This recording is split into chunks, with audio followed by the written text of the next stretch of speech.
지난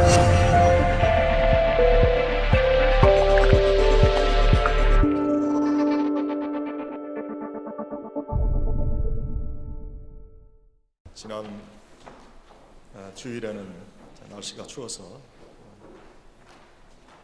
교회 오는데 상당히 어려우셨을 텐데, 오늘은 날씨가 많이 풀려서 교회 오는데 별 어려움이 없으셨을 줄 압니다. 하나님께 귀한 찬양을 드려서 감사합니다. 우리 하나님 앞에 한번 영광의 박수를 한번 올리십시다. 다 같이.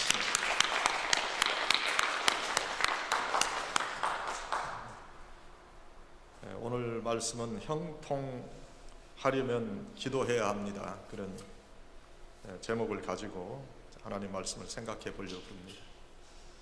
인생을 사는데 꼬인 문제들이 너무 많고, 또 실타래 같이 얽혀 있는 그런 문제도 많고, 인간관계도 힘들었던 그런 부분들이 우리에게 너무 많았던 것을 아마 기억하실 겁니다. 그런데 그런 가운데서도 기독교인들은 그런 문제를 잘 풀어갈 수 있는 은혜를 하나님께서 우리에게 주셨는데, 우리가 그것을 잘 풀지 못하고 어렵게 살아가는 것은 하나님의 말씀 적용을 우리가 못해서 그렇다. 오늘 그래서 다니엘이라고 하는 사람, 우리가 익히 잘 알죠. 그 다니엘이라고 하는 이 성경상의 위인이 어떻게 그가 처신했는가, 그것을 우리가 한번 말씀을 통해서 살펴보고 우리도 그런 사람이 됐으면 좋겠다 하는 의미에서 오늘 말씀을 우리가 생각해 보는 거지요. 다니엘이 유대에 있을 때 그 사람이 비록 하나님의 은혜로 높은 지위에 올라가 있었지만 마음은 그렇게 편하지 않았을 거예요. 유대인이라고 하는 그런 자신의 정체성을 항상 가지고 있었기 때문에, 그것을 항상 인식하고 있었기 때문에 그 유대인으로서 바벨론에 끌려와서 이제는 바사라고 하는 그 페르시아라고 하는 큰 나라에 자기가 살고 있지만은 그곳에서 살아가는 유대인으로서의 그 마음의 불편한 구석이 분명히 있었을 것이다 생각을 하는 거지. 유대인이었기 때문에 여호와 하나님을 섬기는 그런 일에 있어서는 항상 앞장서고, 또 그런 일을 갖다 소홀히 하지 않았던 그런 사람이었는데, 오늘 말씀은 바로 그렇게 하나님을 섬기는 일로 인해서 그가 어려움을 겪게 되는 말씀과, 그 어려움 가운데서도 그가 굴하지 아니하고 여호와 하나님을 의지했던 그 모습을 우리에게 보여주시고 있는 거예요. 이것이 다니엘서에 나오는 그런 이야기일 뿐이다 생각하면 우리는 역사서를 읽는 거하고 아무 다름이 없는 거예요. 근데 이 다니엘의 상황을 내 현재 상황과 같은 것으로 대입을 해보면 하나님의 말씀이 우리 심령의 역사가 되는 거예요. 제가 오늘 여러분에게 말씀드리려고 하는 것은 다니엘은 기도했다는 거예요. 기도했는데 하나님께서 들으실 만한 기도를 했다는 거예요.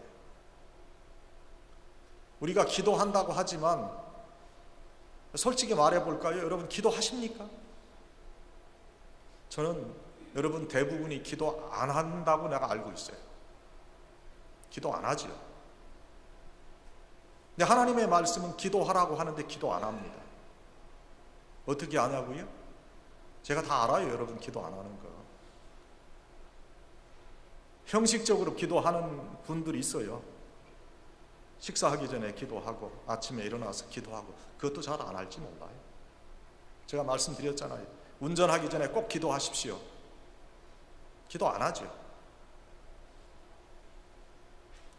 기도 좀 하시라고, 대표 기도 하시라고, 목사님 못해요. 기도시키면 큰일 나는 것으로 알고 절대 못한대. 왜 절대 못합니까? 기도를?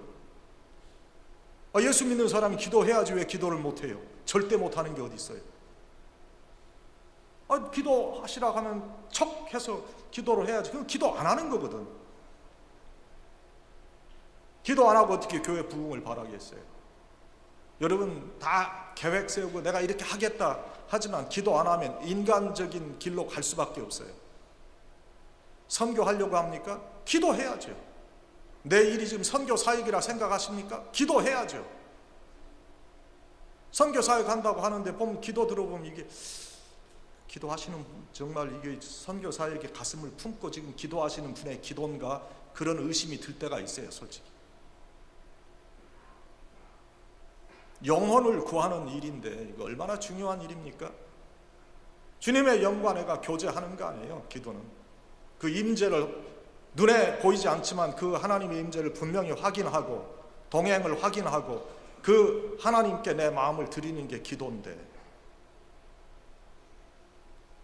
여러분 기도해야 됩니다. 야단치는 것도 아니고 당연히 해야 되는 걸 당연히 안 하니까 여러분들이.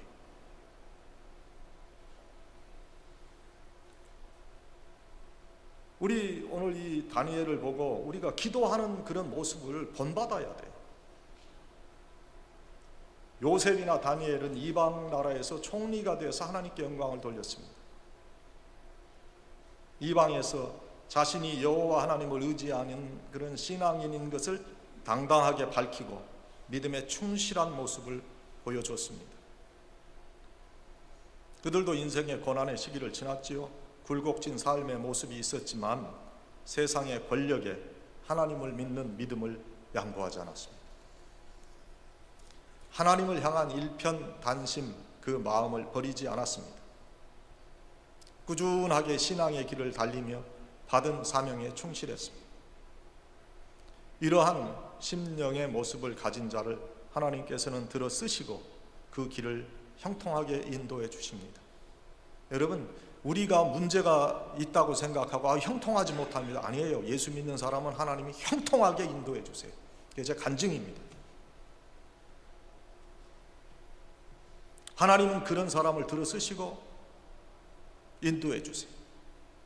오늘 말씀 보니까 다니엘은 하루에 3번 정기적으로 기도를 드렸어요. 그의 기도는 예루살렘 성전을 향해서 기도했어요. 예루살렘 성전을 향해서 기도했다는 거예요. 하나님 어디나 계시는데 꼭 예루살렘 쪽으로 해서 기도해야 됩니까? 예루살렘을 향해서 기도했다는 것은 하나님의 임재를 확인한 거예요. 눈에 보이지 않지만 분명히 하나님, 인격적인 하나님, 나와 동행하시는 하나님, 그 하나님을 믿었다는 거거든요. 이게 형식적이지 않은 기도예요, 오히려. 그리고 그는 무릎을 꿇었거든요. 무릎을 꿇었다는 것은 하나님의 임재를 확인하고 있다는 거예요. 보이지 않으니까 어떻습니까? 아닙니다. 지금 여기 우리가 있어도 여기 하나님이 우리와 함께 하신다고 믿어야 하나님께 드리는 예배가 되는 거예요. 그리고 그의 기도는 하나님의 뜻을 우선하고 감사를 드리는 기도였다. 내 삶의 이 모든 것을 주관해 가시는 하나님 감사합니다. 하나님 지금 저에게 어려움 주신 것도 감사합니다. 하나님 인생의 고난 속에서 하나님의 귀한 뜻을 발견할 수 있는 은총을 주신 것을 감사합니다. 그때 하나님께서 그를 형통하게 하세요.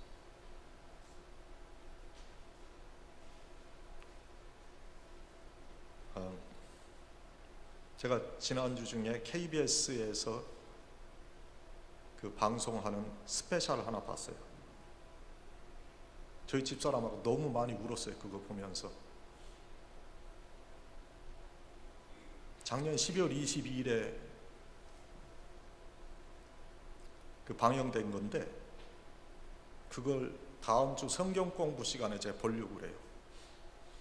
우리 이병환 목사님이 하시는 그 CBS 바로 TV 그거 딱 연결하면 그냥 되거든요. 여러분들도 그거 여러분 없으신 분은 그거 하세요. 저도 그거 다른 채널을 가지고 있다가 그거 끊고 그걸 보는데 채널이 너무 많고 좋아요. 그래서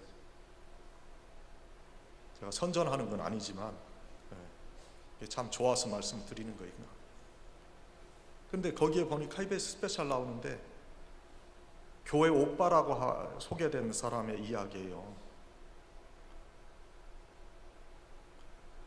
젊은 37인가 먹은 사람인데 암이 걸렸어. 대장암인가 무슨 암인가 하여간 사기예요. 그 치료될 것을 믿고 하나님께 기도하면서 자기가 그런 고통을 받으면서도 하나님께 감사하며 하나님의 뜻을 발견하려고 애쓰는. 근데 그 공영방송인데도 그 우리 기독교의 그 모든 것을 그대로 방송해 주더라고요. 그래서 굉장히 마음에 기뻤어요. 그 방송 보고.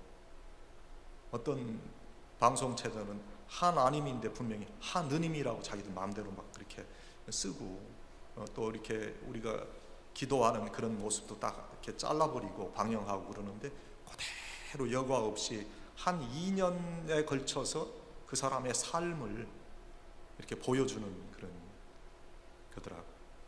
부부인데 부부 그 교회에서 만난 거예요. 남편을.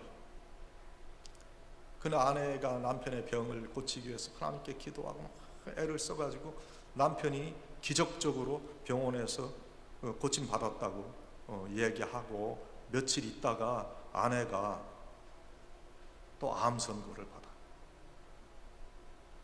그리고 그 남편의 그 암으로 인해서 같이 계시던 어머니가 너무너무 괴로워하다가 어머니가 목을 매서 자살했어요. 야, 이 기독교인들 삶에 이런 일이 있을 수 있나? 그런 가운데도 하나님을 의지하고 하나님을 배반하지 않고 하나님의 뜻을 발견하려고 무지하게 애를 쓰는 거예요. 남편은 고침받고 또 어느 정도 시간이 지나다가 그 아내도 하나님의 은혜로 깨끗하게 난 무슨 암이라고 하더라? 그 하여간 사기였는데 거기도 말기죠. 말기암인데 깨끗하게 그 의사가 이렇게 다 보여주는 것을 그대로 방영을 해주더라고. 이런 일이 일어날 수 있을까요? 그 37살 먹은 그분이 교회 앞에서 간증하는 모습 그런 것도 다 나오고 몸이 바짝바짝 말라갔는데 그 37살 먹은 분이 다시 암이 재발됐어요.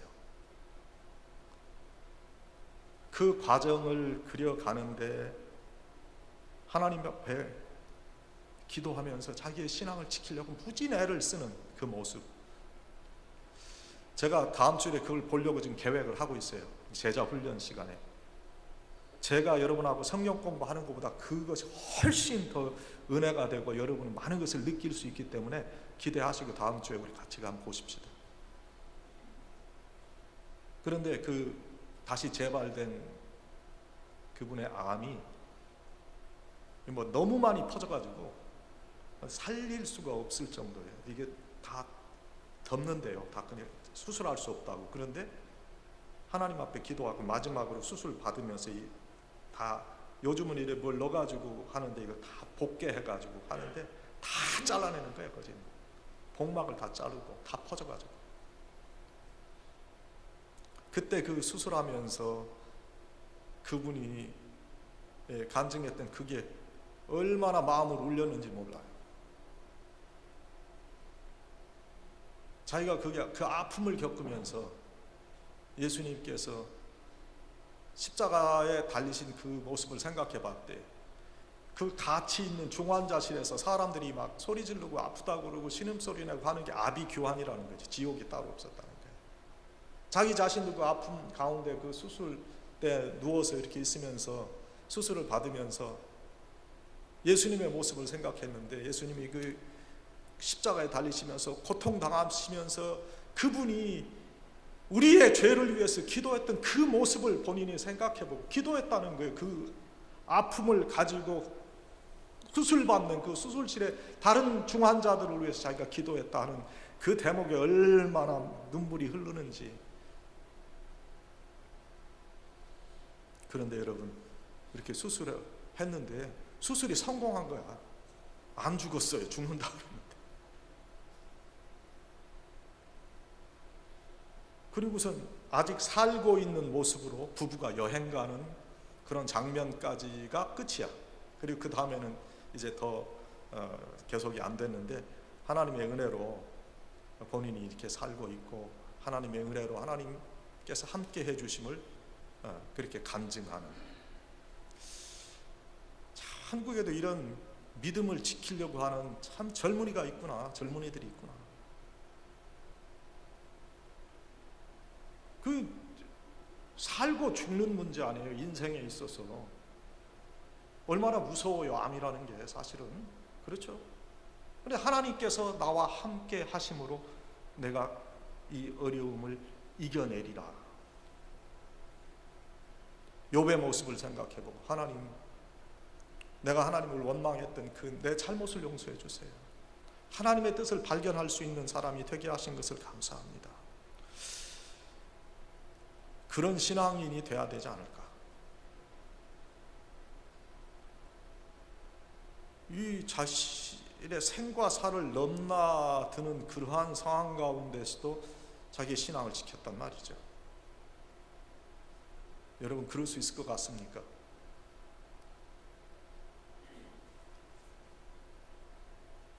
오늘 다니엘은요, 생과 사의 갈림길에 있는 거. 이 사람, 우리가 성경이나 쉽게 읽지만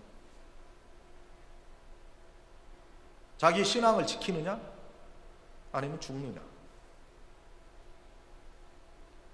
우리가 선교한다고 그러지만 선교 현장에서도 그런 일들이 많이 일어날 거예요.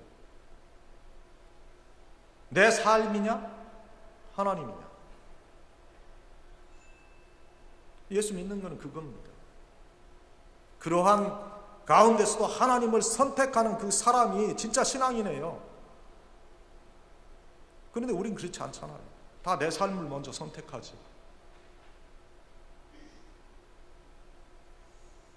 오늘 다니엘의 그 모습 가운데 다니엘이 꾸준하게 기도하는 그런 모습을 우리가 봅니다. 그래야 그런 능력이 나타나거든요. 하나님 앞에 조금 더 헌신 못하는 사람이 뭘 순교한다고 그럽니까? 입에 발린 얘기죠. 내 삶의 조그만 부분도 못 드리는 사람이 뭘 내가 영혼을 구원하는 일을 한다, 그런 얘기를 할 수 있겠어요? 형통케 하는 기도는 꾸준하게 기도하는 거예요. 그래서 뭐라고? 쉬지 말고 기도하라. 우리 쉬면서 기도하잖아요. 어떤 분은 막 엄청나게 기도하는 것 같은데 보면 기도가 꾸준하지 않아. 엄청나게 특별하게 방언으로 기도하고 요란하게 기도하고, 나는 기도를 24시간 합니다. 어떻게 24시간 기도합니까? 사람이 잘 때도 있고 먹을 때도 있고 나 일도 해야죠. 그런 일을 하면서 우리가 기도할 때 하나님 잊지 말고 기도해야지. 나는 24시간 기도합니다. 거짓말이죠. 24시간 하나님의 임재를 확인하고 산다는 것은 이해가 되지만, 그러나 그렇게 요란하게 기도하지 않아도 꾸준하게 기도 드릴 수 있어야 된다. 다니엘이 그런 사람이거든. 또 하나님의 마음에 감동을 드려야 돼요. 하나님은 말씀드렸지만 무소부재하시다. 그건 뭐예요? 없는 것이 없으시다는 거예요. 어느 곳에나 다 계신다는 거예요. 그럼에도 불구하고 예루살렘 성전을 향해서 창을 열고 기도했다. 하나님께 감동을 드리는 신앙이에요. 하나님께 나올 때 무릎을 꿇었다. 하나님의 임재를 인정하는 거예요. 하나님께서 기뻐하시는 모습, 감사를 드리는 기도가 돼야 돼요. 기도는 경배와 회개와 감사와 도고의 그런 순으로 기도하는 게 좋은데 다니엘은 감사의 기도를 드리고 간구했어요. 감사란 하나님을 우선적으로 생각해야 드릴 수 있는 것이죠. 오늘 우리들 먼저 꾸준한 기도를 드려야 되겠다. 무슨 일이든지 꾸준하게 실행하는 것이 중요해요. 신앙도 마찬가지예요. 한 번 은혜를 받고 구원의 백성이 되었다면 다시는 세상으로 돌아가서는 안 돼요. 꾸준하게 신앙의 길을 걸어가야 돼요. 신앙의 승리를 이루고 형통의 은혜를 누릴 수 있는 것은 꾸준하게 신앙의 길을 가는 거예요.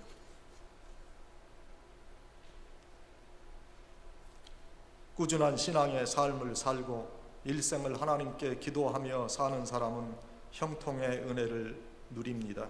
우리 예수님은 쟁기를 잡고 뒤를 돌아보는 자는 하나님 나라에 합당하지 않다 그랬어요. 누가복음 9장 62절에.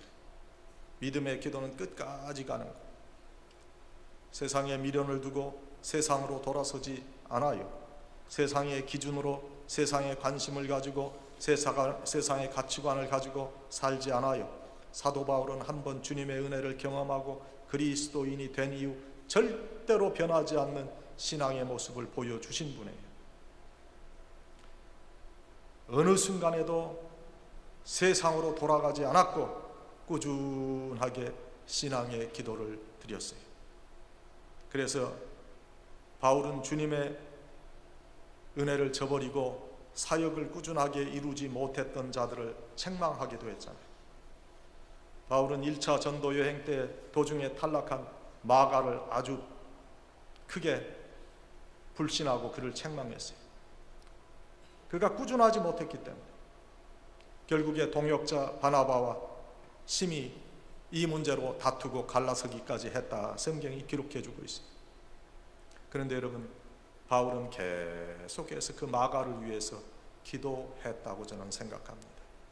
포기하지 아니하고 그 마가가 변화되고 신앙의 성장을 이루기를 기도했어요. 과거의 실패를 딛고 일어서서 신뢰를 보낼 수 있는 그런 신앙의 사람이 되기 위해서 바울은 포기하지 않고 그를 위해서 기도했을 것이다. 이 바울의 기도는 그의 말년까지 계속되지 않았나 생각을 해요. 결국 바울이 일생 동안 마가를 위해서 드린 기도는 하나님께서 형통하게 해주시는 인간관계의 축복을 그가 받도록 해주셨어요. 디모데후서 4장 11절에 보니까 바울은 네가 올 때에 마가를 데리고 오라. 그가 나의 일에 유익하니라. 디모데에게 부탁하는 말씀이 기록되어 있습니다.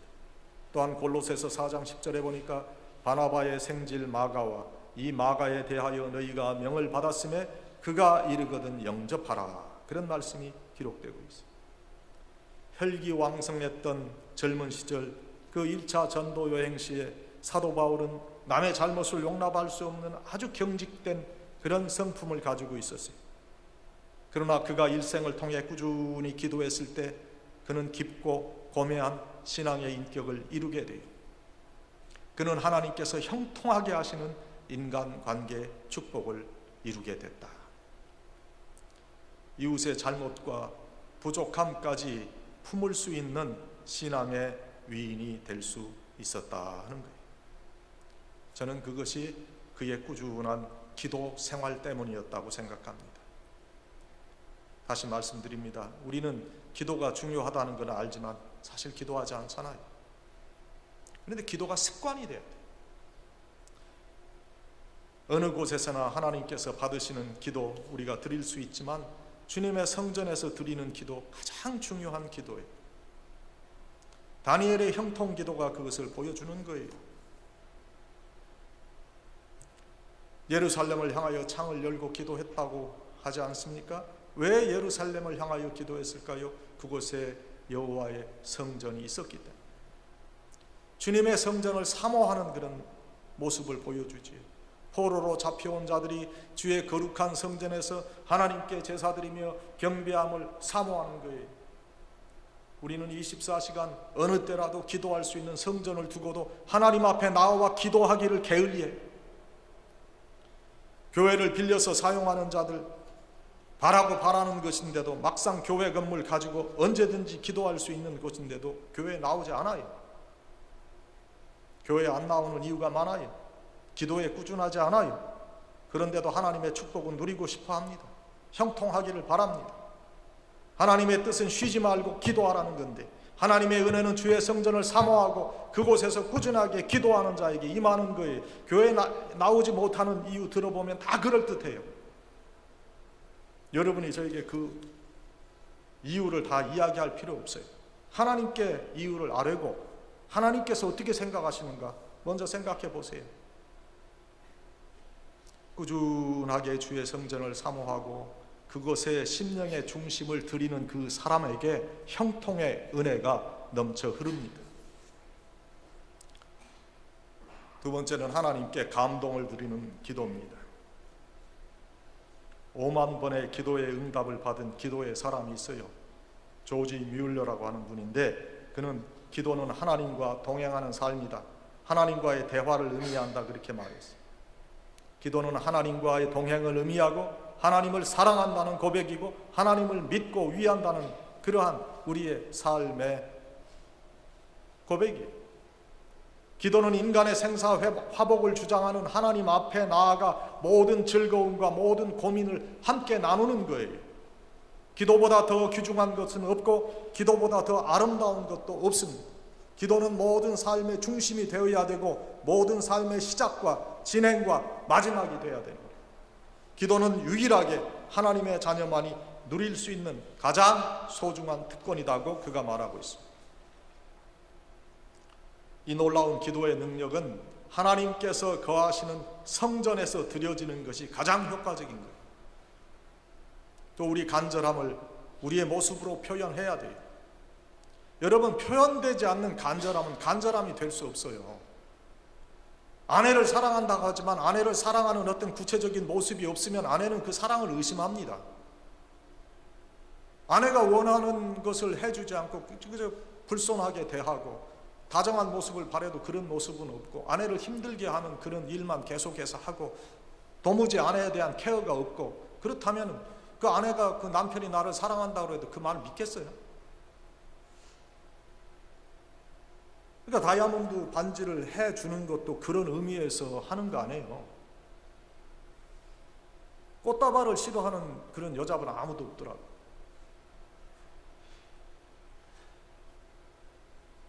저도 뭐 꽃다발을 한번 선물해 본 적이 있습니다. 우리 집사람한테. 저는 별로 그런 거 괜히 돈 아까운데 그거 하나 그런 생각 많이 했는데, 한 몇 번 생일 때도 장미송이 많이 해가지고 사무실에 직접 갖다 줬어요. 그 사랑하는 마음의 표현이거든. 남자들도 좀 그 이해를 해야 되지 않을까? 남편들이 좀 이해를 해야 되고. 우리가 하나님께서도 감동하시는 그런 기도를 드려야 된다 하는 말씀을 드리는 거예요. 하나님은 우리가 아는 하나님 분명히 인격적인 하나님이에요. 살아계신 하나님이에요. 때로는 감동도 하시고 때로는 화도 내시고 질투도 하시고 인격적인 하나님. 그 인격적인 하나님을 감동시키는 기도가 돼야 된단 말이에요. 우리가 다니엘을 통해서 그걸 배우는 거예요. 예루살렘을 향해서 창을 열고 하루 3번씩 무릎을 꿇고 기도했다는 거예요. 우리도 그런 모습을 보여야 되는 거예요.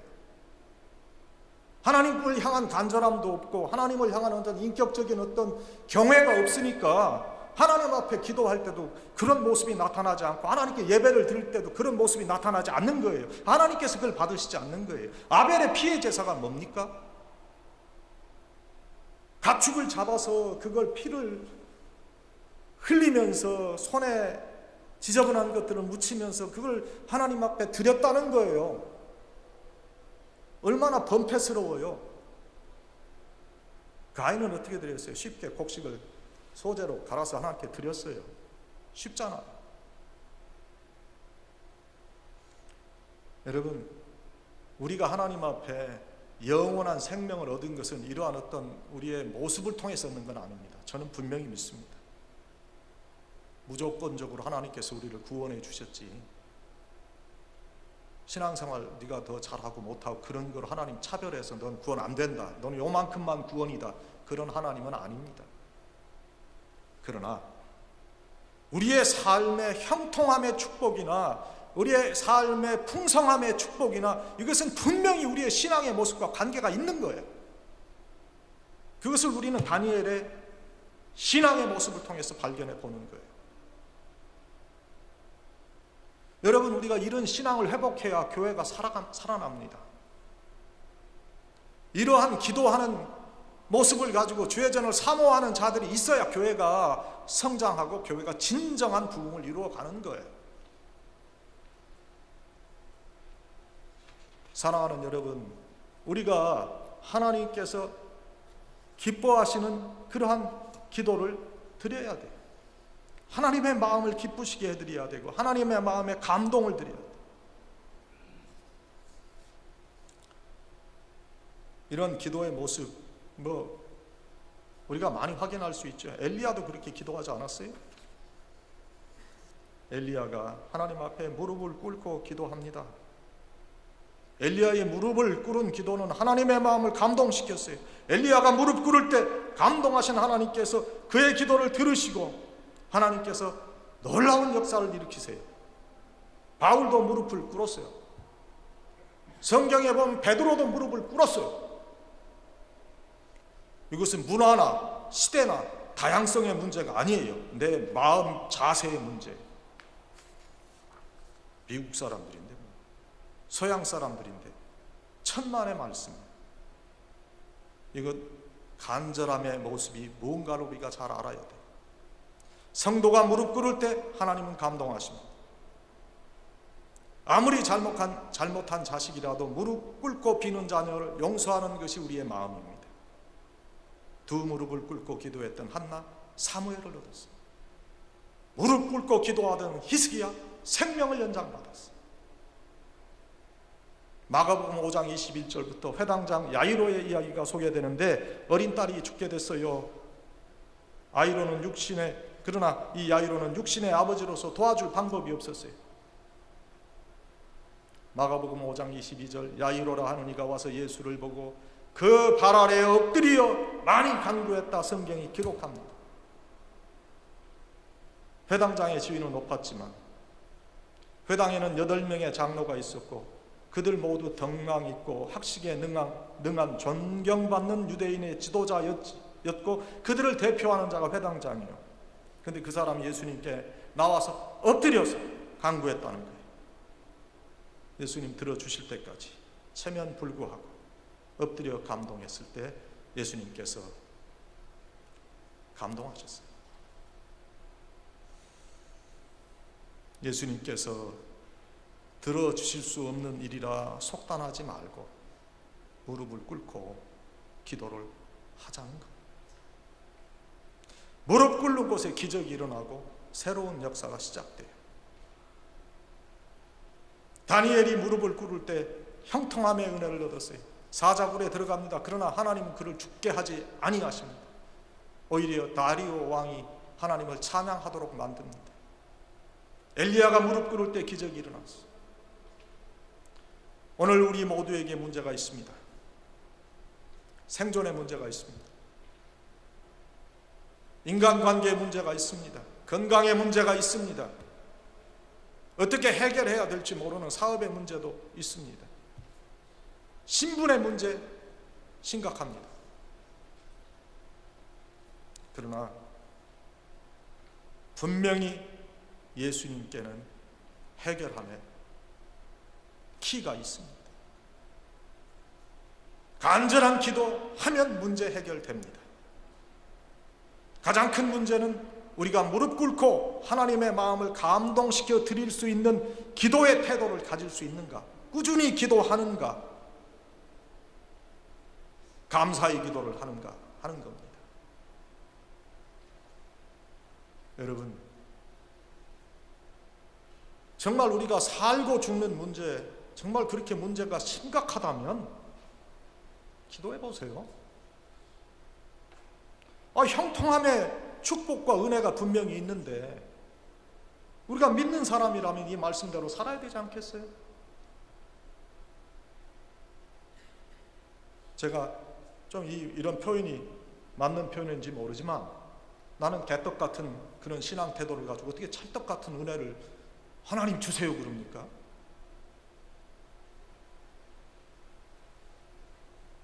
여러분, 오늘 말씀이 여러분에게 도전이 됐다면 기도합시다.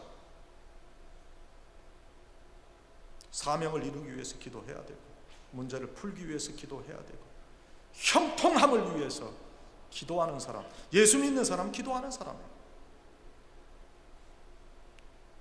오늘 정말 기도하는 놀라운 그런 결단을 하시는 여러분이 다 되시기를 주님의 이름으로 간절히 축원합니다. 아버지 하나님, 오늘 우리와 같은 하나님의 말씀을 들었습니다. 저희들 기도하지 않기 때문에 하나님께서 기도하라 말씀하신 그 말씀을 받습니다. 다니엘이 그 어려운 상황 가운데 사느냐 죽느냐 기로에서 하나님께 신앙을 버리지 아니하고 하나님의